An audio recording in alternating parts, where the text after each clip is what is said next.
Baik, bismillahirrahmanirrahim. Assalamualaikum warahmatullahi wabarakatuh. Di sini saya atas nama Nur Hadi, mahasiswa Universitas Islam Negeri Mataram, jurusan Pendidikan Agama Islam, Fakultas Tarbiyah dan Keguruan. Langsung saja untuk mempersingkat waktu, di sini saya ingin menjelaskan terkait materi tentang demokrasi di Indonesia. Sebelum kita lanjut kepada pembahasan yang lebih dalam mengenai demokrasi di Indonesia, saya ingin menjelaskan terkait dulu konsep demokrasi atau pada bagian yang pertama ya. Konsep demokrasi. Sulit kita menemukan pengertian demokrasi dari kalangan semua pihak atau kesepakatan dari semua ahli bahwasanya demokrasi itu pengertiannya apa. Kalau kita lihat pengertian demokrasi secara ideal atau secara populistik, itu demokrasi itu adalah suatu pemerintahan dari rakyat, oleh rakyat, dan untuk rakyat. Akan tetapi pengertian ini menurut Dahal itu tidak pernah terjadi sepanjang sejarah manusia. Karena dalam suatu pemerintahan itu ada satu item yang melakukan suatu pemerintahan atau mengurus suatu pemerintahan bukan oleh semua orang yang dilakukan dalam suatu pemerintahan tersebut. Kemudian sehingga di sini timbul pertanyaan bahwasanya apa sih konsep demokrasi yang sesuai gitu.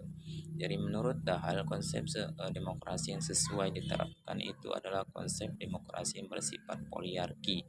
Yang dimana demokrasi bersifat poliarki ini adalah suatu pemerintahan yang dilakukan oleh banyak orang, bukan oleh semua orang, oleh banyak rakyat, kan, tapi bukan oleh semua rakyat.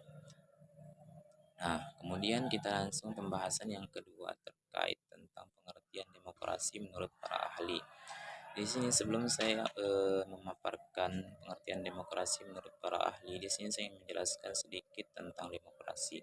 Demokrasi ini berasal dari bahasa Yunani yang berasal dari kata demonstratia, yang berasal dari dua kata yakni demos dan kratos. Yang dimana demos ini artinya rakyat dan kratos ini adalah artinya pemerintah. Di sini dapat kita ambil kesimpulan bahwasanya demokrasi itu adalah suatu pemerintahan dari rakyat yang dimana rakyat di situ mengambil peran yang sangat penting di dalam proses demokrasi itu sendiri. Ya baik, kita langsung kepada pengertian demokrasi menurut para ahli ya. Di sini ada tokoh Aristoteles yang mengatakan bahwasanya demokrasi itu adalah suatu pemerintahan yang mengambil peranan kebebasan, di mana setiap warga negara itu bebas di dalam melakukan proses daripada demokrasi itu sendiri. Kemudian ada pengertian dari seorang tokoh yang namanya Muhammad Hatta yang dimana demokrasi itu adalah sebuah pergeseran atau pergantian daripada kedaulatan raja menjadi kedaulatan rakyat. Nah, kemudian di sini saya ingin menjelaskan terkait bagian yang ketiga yakni prinsip-prinsip daripada demokrasi. Untuk yang pertama, prinsip daripada demokrasi itu ada namanya kebebasan. Di dalam berdemokrasi itu tentunya memiliki prinsip kebebasan. Semua orang bebas memilih agama, semua orang bebas di dalam berpendapat dan berargumentasi. Kemudian yang kedua ada namanya prinsip solidaritas, yang dimana setiap warga negara itu harus menjalin hubungan yang baik dengan sesama warga masyarakatnya, dengan sesamanya. Kemudian ada persamaan yang dimana kita ketahui dalam bangsa Indonesia ini terdiri dari berbagai ras, suku, bangsa dan lain sebagainya. Sehingga ketika timbul perbedaan antara ras, suku, budayanya, sehingga timbul di sini bahwasanya kita harus saling menghargai persamaan. Kemudian ada namanya toleransi, di mana toleransi ini kita harus saling menghargai ya perbedaannya, yang dimana kalau dalam semboyan Pancasila itu Bhinneka Tunggal Ika, berbeda-beda tapi tetap satu. Kemudian untuk pembahasan selanjutnya terkait pembahasan yang nomor bagian selanjutnya ya, yang ini terkait macam-macam demokrasi. Di sini saya ingin memaparkan sedikit tentang macam-macam demokrasi.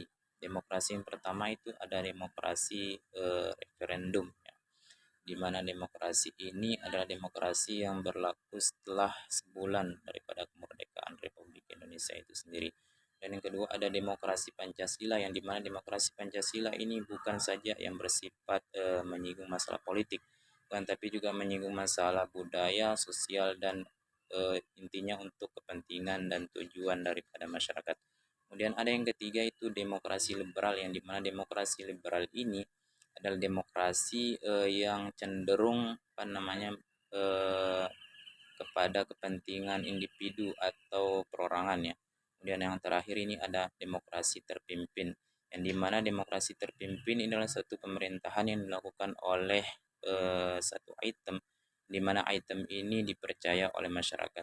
Ya mungkin itu saja sedikit pemaparan tentang demokrasi di Indonesia. Baik, mungkin dalam penyampaian ini banyak kekurangan, tentunya ya banyak kekurangan. Saya mohon maaf. Akhirul kalam. Assalamualaikum warahmatullahi wabarakatuh.